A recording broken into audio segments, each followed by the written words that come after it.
7 থেকে 8 তলার উপরে এসি ঠিক করার জন্য এই ছেলেটা গিয়েছে।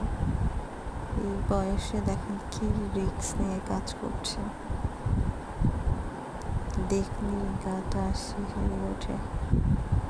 দেখেন কিভাবে নামছে, যদি একটু হাতটা ফসকে যায় তাহলেই শেষ। সেই উপর থেকে রড দিয়ে বেয়ে নামছে। প্রচুর রিস্ক, প্রচুর।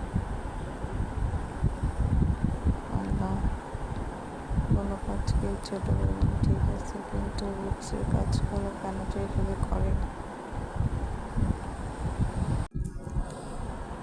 আস্তে আস্তে করে নিচে নেমে যাচ্ছে। গাছের জন্য বাকি পুরোটা দেখাতে পারছি না, বাট দেখেন প্রায় 7 থেকে 8